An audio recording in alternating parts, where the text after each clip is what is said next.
হবে। এরপরে বলেন ও আদম মিন তুরব, আর আদম কিন্তু মাটির তৈরি। কিসের তৈরি? আল্লাহ তাআলা আদম আলাইহিস সালামকে মাটির তৈরি, মাটি থেকে তৈরি করেছেন। বিভিন্ন কথা বলছেন, সালসালিন কাল ফাখার, আবার তিন বলছেন মিন তিনিল লাযিব, একেবারে আঠাওয়ালা মাটি। এগুলো বিভিন্ন পর্যায়ে। প্রথম আছে মাটি, তার মধ্যে আবার যখন খমির করা হলো আঠাওয়ালা হলো, তারপর যখন রেখে দেওয়া হলো তখন সালসালিন কাল ফাখার, ঠনঠনে মাটি হলো। সব মিলে মাটির তৈরি। এবং কোরআন শরীফে যত জায়গা বলা হয়েছে মানুষ মাটির তৈরি, সব জায়গা তার উদ্দেশ্য হলো আদম আলাইহিস সালাম। আর বাকি আমরা যারা হচ্ছি আদম সন্তান, আমরা কিন্তু কেউ সরাসরি মাটির তৈরি না, আমরা হচ্ছি নুতফার তৈরি। কিসের তৈরি? নুতফার। আল্লাহ বলছেন আল্লাযী আহসানা কুল্লা শাইইন খালকাহু ওয়া বাদাআ খালকাল ইনসানি মিন তিন, যিনি মানুষের সৃষ্টি সূচনা করলেন কি দিয়ে? তিন, মাটি দিয়ে। সুম্মা জাআলা নাসলাহু মিন সুলালাতিম মিন মাইম মাহিন। নসল মানে কি? বংশধর। তো প্রথম মানুষকে আল্লাহ বলেন মাটি দিয়ে, এর পরে যত মানুষ তাদেরকে হচ্ছে সুলালাতিম মিন মাইম মাহিন, একেবারে নির্যাস, ওই নিকৃষ্ট পানি যেটাকে বলা হয় স্পাম বা মনি, সে তার থেকে আল্লাহ বানিয়েছেন, যেটা অন্য আয়াতে বলছেন খুলিকা মিন মাইন দাফিক, এই পানি দিয়ে বানিয়েছেন, পিতামাতার পানি থেকে বানিয়েছেন। সুতরাং মাটি থেকে তৈরি শুধুমাত্র কি একজন মানুষই। অনেকেই নবী মাটির তৈরি নুরের তৈরি নিয়ে অনেক ঝগড়া করে, কিন্তু কোরআন শরীফের কোথাও সরাসরি লেখা নাই রাসূলুল্লাহ সাল্লাল্লাহু আলাইহি ওয়াসাল্লাম মাটির তৈরি। আবার কোথাও কোনো সহি স্পষ্ট দলিলে বলা নাই নবীজি নূরের তৈরি। এটা গুরুত্বপূর্ণ কথা, আমি একটু সংক্ষেপে না বলে পারতেছি না, যেহেতু এখানে প্রসঙ্গ আসছে। কদ জাআকুম মিনাল্লাহি নূরুন ওয়া কিতাবুম মুবিন, এই আয়াতটা কোরআন শরীফের না? কোরআন শরীফের না? এবং এখানে নূর দ্বারা কোরআন মুরাদ অথবা নবী সাল্লাল্লাহু আলাইহি ওয়াসাল্লাম মুরাদ। অধিকাংশ মুফাসসিরিনে কেরাম বলছেন যে এখানে নূর দ্বারা মুহাম্মদুর রাসূলুল্লাহ মুরাদ, অর্থাৎ তোমাদের জন্য আল্লাহর পক্ষ থেকে মুহাম্মদ সাল্লাল্লাহু আলাইহি ওয়াসাল্লাম এসেছে এবং স্পষ্ট কিতাব নিয়ে আসছে। নূর এর মানে আল্লাহ তাআলা মুহাম্মদ সাল্লাল্লাহু আলাইহি ওয়াসাল্লামকে নূর বলছে। কি বলছে? কদ জাআকুম মিনাল্লাহি নূর, তোমাদের কাছে এসেছে নূর।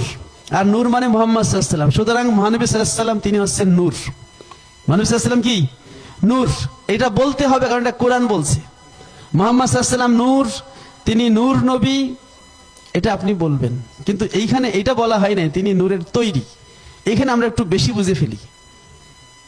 যেই হাদিসে বলা আছে আউয়ালু মা খালাকাল্লাহু নূর, এই হাদিসটা কিন্তু মুহাদ্দিসদের কাছে গ্রহণযোগ্য না, গ্রহণযোগ্য না। কিন্তু রাসূল পাক সাল্লাল্লাহু আলাইহি ওয়াসাল্লামকে নূর বলে যদি কেউ স্বীকার না করে, তাহলে কিন্তু সে গোমরাহ হয়ে যাবে। কারণ রাসূল সাল্লাল্লাহু আলাইহি ওয়াসাল্লামকে নূর বলেছেন কোরআন, তিনি অবশ্যই নূর, এতে কোনো সন্দেহ নাই। কিন্তু তার সৃষ্টি কত উপাদান, সেটা কি নূর ছিল কিনা সেটা কিন্তু প্রমাণিত না। বরং সহিহ মুসলিমে আছে খুলিকাতিল মালাইকাতু মিন নূর ওয়া খুলিকাল জান্নু মিন মারিজিম মিন নার। আল্লাহ ফেরেশতা সৃষ্টি করেছেন নূর দিয়ে, আর জিন সৃষ্টি করেছেন হচ্ছে কি দিয়ে? আগুন দিয়ে। বনি আদম সৃষ্টি করেছেন মাটি দিয়ে, যেটা এখানে আছে ওয়া আদামু মিন তুরাব, সবাই মাটি থেকে। আদম যেহেতু আদম আলাইহিস সালাম মাটি থেকে, সেজন্য আসল আমাদের মাটি, এজন্য আমরা বলি আমরা মাটির।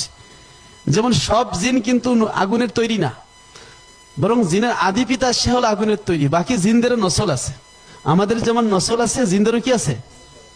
অর্থাৎ বাকি জিনরা সরাসরি আগুনের তৈরি না, কিন্তু আগুনের তৈরি পিতামাতা থেকে নসলদান আসছে। যেহেতু তাদের আসল হলো আগুন, এই জন্য বলা হয় জিন আগুনের তৈরি। আর প্রত্যেক ফেরেশতা সরাসরি নূরের তৈরি, কারণ ফেরেশতাদের কোনো নসল নেই। আর বনি আদমের নসল আছে।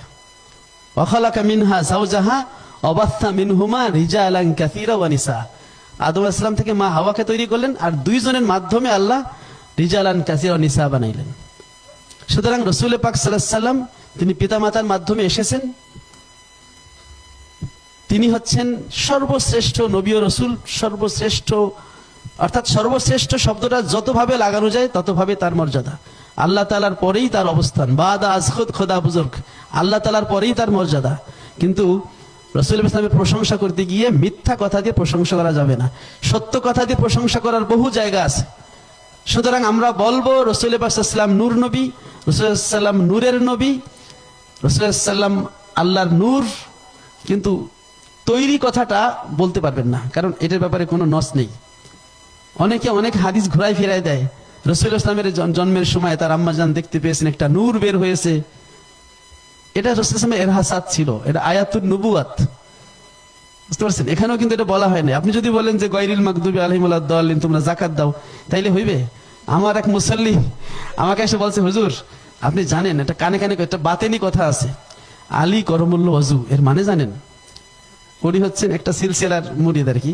তা আমি বললাম যে এর মানে কি? উনি বলছে করমুল্ল ওয়াজু, ওয়াজু মানে হচ্ছে চেহারা, মানে হযরত আলীর চেহারা আল্লাহর মতো ছিল। এটা সবার কাছে বলা যাবে না, আপনার কাছে গোপনে গোপনে বললাম। কাররামাল্লাহু ওয়াজহাহু মানে কি ওইটা? তা আমি বললাম যে আপনি ইংরেজি জানেন? জানি।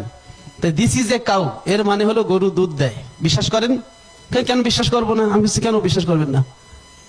This is a cow, cow মানে কি? গরু, গরু দুধ দেয় না?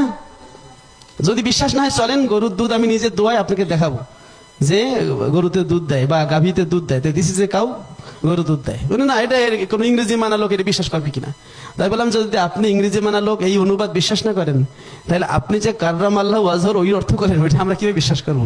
ওইটার অর্থ তো এইটা না, ওইটার এই ব্যাখ্যা হইবে। ঠিক আছে? তাহলে আরবি প্রত্যেকটা শব্দের দালালত থাকে। আমাদের মধ্যে যারা গরম সুন্নি আছে তারা দালালত অনেক সময় বুঝে না, শব্দ পড়ে একটা, তর্জমা করে একটা। রুহুল মানিতে লেখা আছে হুয়া নূরুল আনোয়ার ওয়ান নবিউল মুখতার। রাসূলুল্লাহ সাল্লাল্লাহু আলাইহি ওয়াসাল্লাম তো অবশ্যই নূরুল আনোয়ার, সব নূরেরও নূর, কিন্তু এর দ্বারা নূরের তৈরি বুঝায় নাই। কি দিয়ে বানাইছে এটা আল্লাহ ভালো, আল্লাহর জন্য রেখে দেন। যেহেতু ঝগড়া আছে আমরা কিছু বলতে চাই না, আল্লাহ যা দিয়ে ভালো মনে করছে তাই দিয়েই বানাইছে। তবে আদম আলাইহিস সালামকে আল্লাহ মাটি দিয়ে বানাইছেন, আর কুরআন বলে আদম আলাইহিস সালামের পরে তার নসলকে আল্লাহ কি দিয়ে বানাইছেন? যেটা সুম্মা জাআলা নাসলাহু মিন সুলালাতিন মিন মাইন মাহিন ফালিয়ানজুরিল ইনসানু মিম্মা খুলিকা মিন মাইন দাফিক। প্যারা হাজিরিন, হাদিসের সংক্ষিপ্ত তাকরীর আমরা শেষ করলাম।